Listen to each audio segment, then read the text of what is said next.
On the subject of the president that we have right now and the Democratic Party as a whole and what the fuck is wrong with it and why it's like this, I recently, on Friday, I was a guest on the Majority Report, and I was talking to Emma Vigeland and Sam Seder, both previous guests on this show, about this exact thing. So I just want to play this clip. There's this sense that if Biden's numbers are bad, it doesn't matter how they get up or what it is that's right. They're going to try everything to get those numbers up, because presumably that's going to help the the Democrats in the midterm elections. This is on their this is their logic. There may be something to that, but I'm not convinced that this is the way to do it. That the elections are going to turn on like Biden's a cuck. We're going to, get cucked in Afghanistan. We're going to. That's 3 cucks in the first hour. Now 4. Sorry about that. There's a poll out now that shows that Democrats, and this is coming out of, sure what the outfit is here. It is, this is from, I guess, the San Francisco, there's an internal polling, I guess, that shows swing voters believe that the Democrats went too far on COVID, and now they're freaking out. They're also, blaming, of course, the squad and, defund the police and, abolish ICE. This is all. They're going to Axios and telling this is a big sort of like internal battle within the Democrats. And this is coming out also at a time where there was a very big piece, I think it was in the New Republic, about how Democrats are consultants, are running the apparatus to raise low dollar amounts. And a lot of it has focused around Sarah Gideon in Maine, who lost in an epic fashion to Susan Collins, arguably the most vulnerable Republican, or should have been the most vulnerable Republican in the country. She lost. And not only did she lose, she lost with $14 million in the bank. This is not a near miss. This isn't like, oh, you missed the runway by 2 feet type of situation. They either decided not to expend all these dollars, or they knew that they were going to lose, and they decided to not expend them because they knew they were going to lose. And that she wants to start a foundation now with that money or something to that effect. But there's a whole apparatus that is raising cash. So part of that 2-step is to also sort of blame taking any issues, taking any position on any issues. And the other part of this is sort of just like the absence of not only the Democrats being able to achieve anything legislatively beyond the COVID relief bill, but also Joe Biden, he can act tough, but he also has the ability to do a lot of things through executive action. So somebody like, touting the fact that the administration waived student debt for 14,000 people who were involved in another sort of corrupt for-profit college university thing. But that authority exists. Yeah, why not do that for everybody? Exactly. And I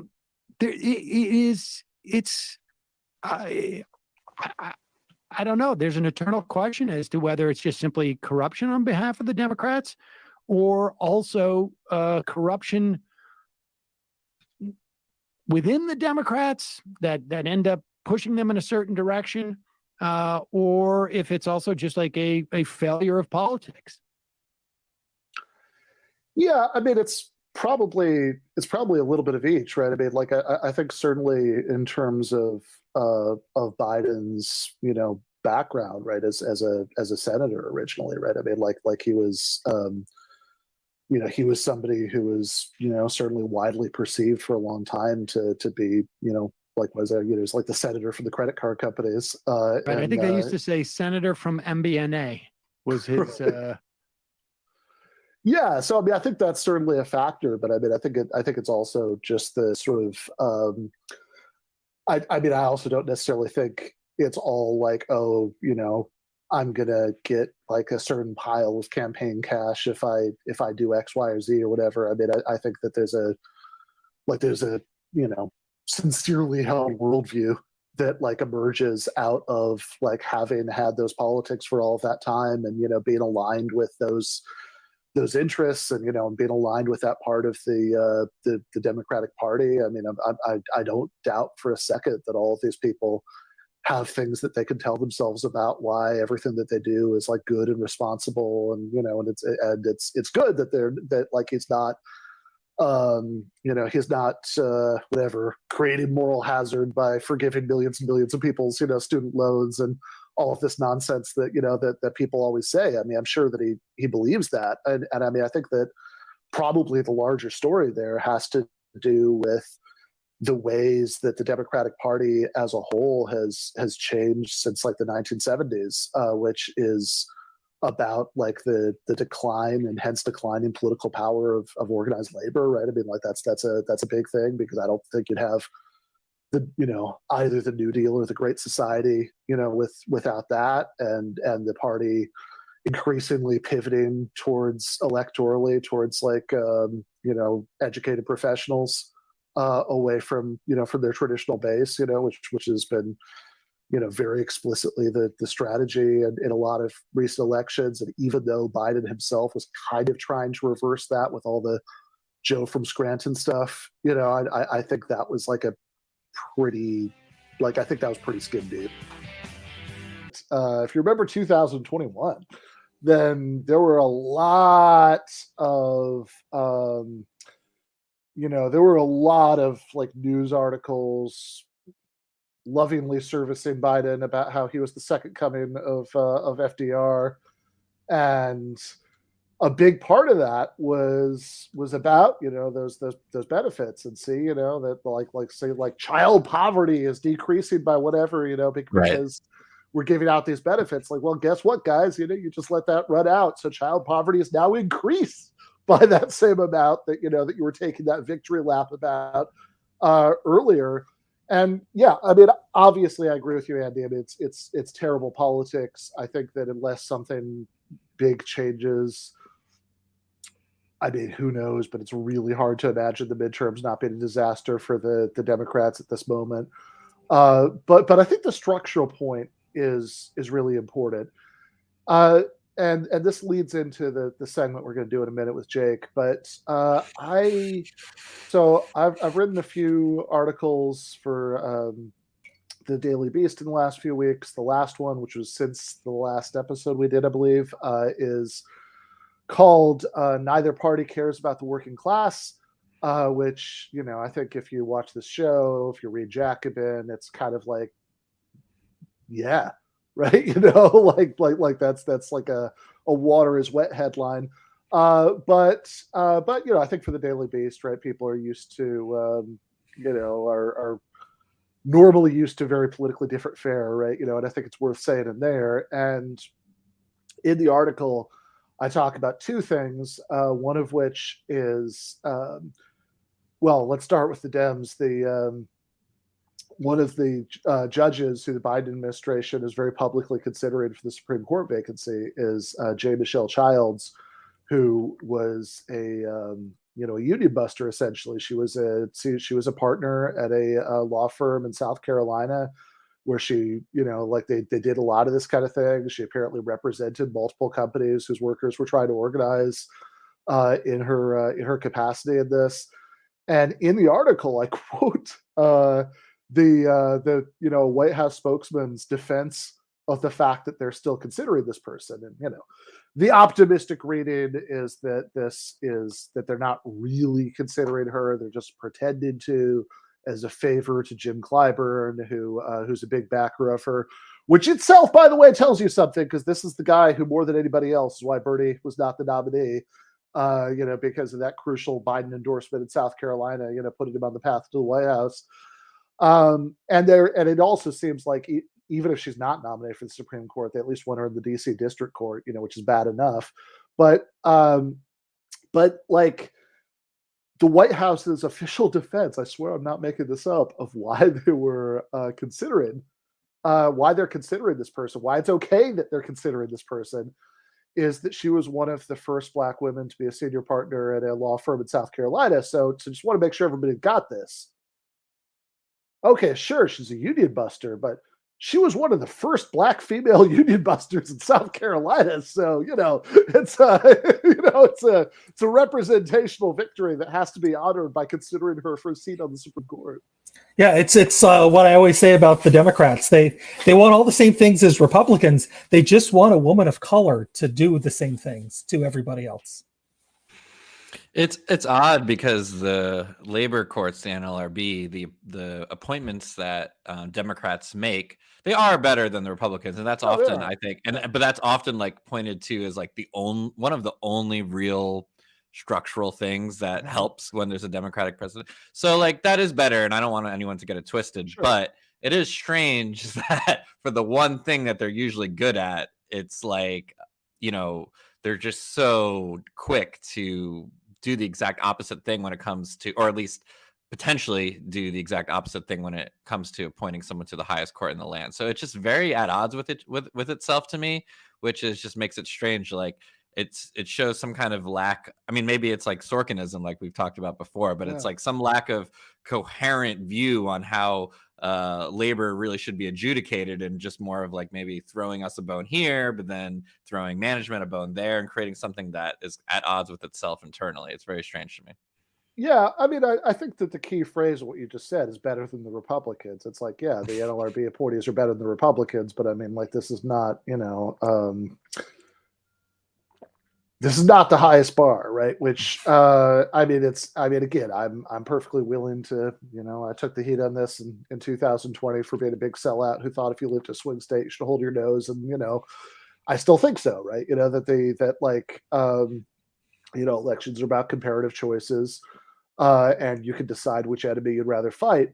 But on the subject of why better than the Republicans is a very low bar, the other half of the article, remember, it's neither party cares about the working class. The other half is about little Marco, so Marco Rubio has been aggressively rebranding himself for the last few years as a right-wing populist. And he's one of these Republicans now. He uses the word corporate as an insult. He just goes out of his way to find ways to brand himself as like, no, see, he's not like an old Wall Street Republican. He's a different kind of populist Republican. And so within the last couple of weeks since our last episode, he came out with his big pro-worker populist law that he's proposing, which is called the Team Act. And you want to guess what's in this law? Like what the big thing is that Marco Rubio wants to do for working people? Teen Act? The Team Act. No, it's not Matt Gaetz. It's not Matt Gaetz. Yeah, okay. It's Marco Rubio. Sure. I'm pretty sure Matt Gaetz has the Teen Act. No, it's not Matt Gaetz. Mail order teenagers as all right, but what is it? Is it like company unions or something like that? No, that's exactly it. It's company unions. That's literally like it's like the first couple paragraphs are all like classic like right-wing populist like signaling. It's like, oh, see, the ordinary working Joes would don't want to be subject to to woke trade-ins and whatever. They care about their benefits and this, that. It's like, okay, so the thing you're going to do for that is, and they say these so it is to it's to legalize company unions. Essentially it's that they that we can have as an alternative to unions that are generally run by leftists. This is you're going to have an opportunity to have a more collaborative. First of all, if you hate diversity trainings, do you think the fucking company union is going to cut down on diversity trainings? You're going to be in a 24/7 diversity training if you have a company union. And second of all, I'm getting heated. Second of all, for someone who supposedly hates China so much, he seems to really like their model of labor relations. I mean, it's like it's really insane. But yeah, I would. It is super insane, and this is the point about all these guys, right? That it's like none of the so-called right-wing economic populists, like Steve Bannon, Josh Hawley, Trump, obviously, Rubio, like any of them, right? None of these guys, none of them support like making it easier to organize real unions. None of them support Medicare for all. None of them support, a $15 minimum wage even, right? Like at best, like the sort of outer edge of possibility, like supposedly if Bannon had gotten everything he wanted in the Trump White House, they would have like raised the top marginal tax rate to closer to what it was under the Clinton administration in the 90s and like use some of it on infrastructure. Like that's the outer edge of the economic vision. It's a bad joke. But of course, it's also a bad joke, and I'm not making an equivalence claim. Like we can, we can like just hold in our heads a couple different thoughts here, right? That like, yeah, there are differences. Fine, I know that. But also at some point, can we take a minute to recognize that despite those differences, the bar is just set in the sewer. I mean, like it's completely ridiculous. And in like the fact that the Democrats have, as I was talking about with Sam and Emma in the Majority Report clip, and as I talk about in the Daily Beast piece, and a lot of this analysis, I would really recommend Thomas Frank's book, Listen Liberal, from 2016, which is really good on this.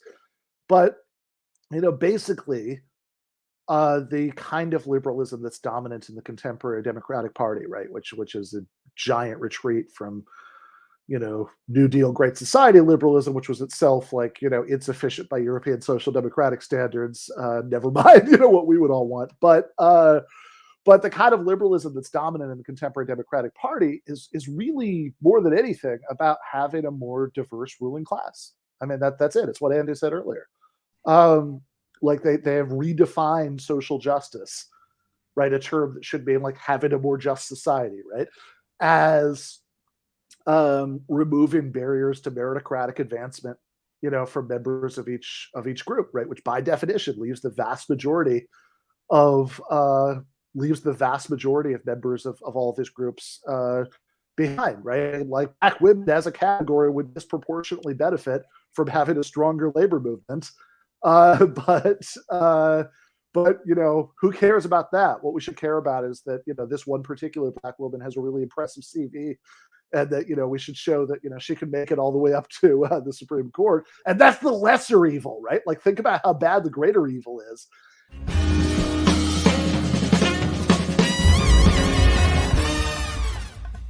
You have been watching free public content from Give Them an Argument.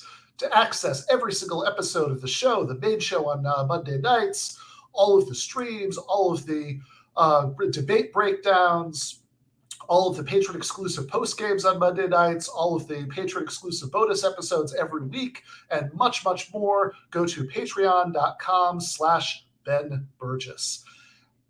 I cannot resist ending this with, don't be foolish.